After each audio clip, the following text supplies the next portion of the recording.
Hello， 大家好，我是彪哥。发酵了3年的火腿，大家应该见过不少，但是像这种饲养了3年以上的生猪，然后做成的火腿，应该是第一次见。来给大家看一下，今天准备给大家开的这条重达50斤的火腿。但是大不是关键，关键是这条火腿充满了年代感。来给大家近距离看一下，单凭这个指甲，我们就能够看得出这头猪它的饲养周期特别长。大家看一下它的小指甲，应该是酒精磨砺，看起来非常锋利。而且它的脚棒，大家看一下，足有我的2只手腕那么粗。特别是它的皮面，大家看一下，从来没有看到过这么厚的皮面。削开让大家看一下，这些都是皮的厚度，足有1公分厚。虽然说这条火腿重达50斤，但是大家看一下它的肥瘦，特别瘦，只有1指的底标。但是因为饲养周期很长，所以它的肉质非常漂亮，给大家看一下，而且肥肉晶莹透亮，特别它的瘦肉看一下，生吃一块特别爽。肉质非常鲜美，今天就准备把这条火腿给它烧洗干净，打开让大家欣赏一下。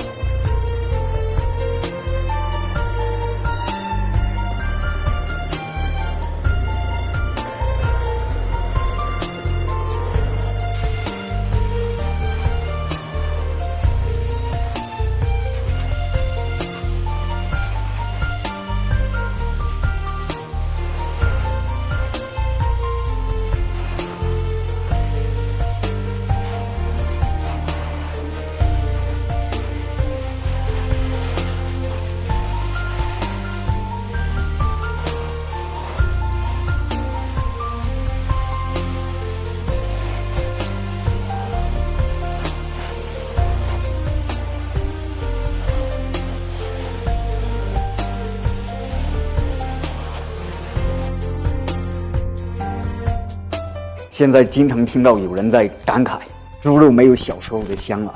4、5个月就出栏的生猪，它的猪肉能香吗？云南人喜欢吃杀猪饭，每年杀年猪的时候比过年还热闹。原因就是常年在外奔波，根本就吃不到年猪饭的那种味道。哇！而宣威农家火腿的一大亮点就在于生猪的饲养周期比较长，一般都是在1年到1年半左右，因为好的原材料才能腌制出好的火腿。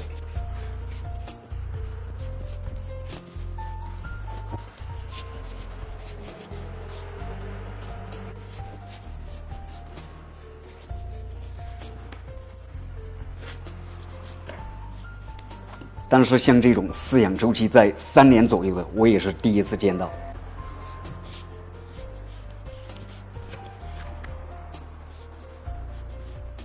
肉质没得说，非常滋嫩，但它的皮确实是太厚。可能有的人会怀疑说，这个是不是母猪腿？今天就教大家一个小小的方法，辨别什么样的火腿是母猪火腿。辨别母猪腿的时候，我们一般从外形上，第一还是看这个脚趾，脚趾就是它的大脚趾和小脚趾有一段的距离。其次呢，就是看这个3叉骨，一般母猪腿的那种3叉骨的尾部会比较宽大。第三就是看皮，如果是母猪腿的皮的话，你用这个骨针去戳，它是万万不可能戳破。但是今天我们这条火腿虽然皮比较厚，但是大家看一下，青猪腿的话，你用骨针像这样很轻松就可以把这个皮戳破。第四就是看肥肉，大家看一下，像这种青猪的肥肉它是比较软糯，但是如果是母猪的肥肉，它是偏硬的。好了，下边我们还是把这条火腿切开断面，让大家看一下。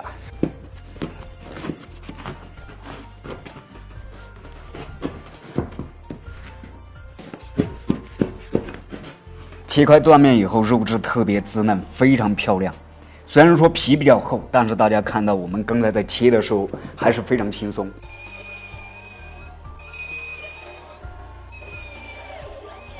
肉质确实是非常滋嫩，但是这条火腿还是过于偏瘦，所以瘦肉切开的话看起来油润不是特别好。好了，那么我们这一期视频就跟大家分享到这个地方，有什么不懂或者需要问的，就在评论区下方留言。观众朋友，我们下期视频再见。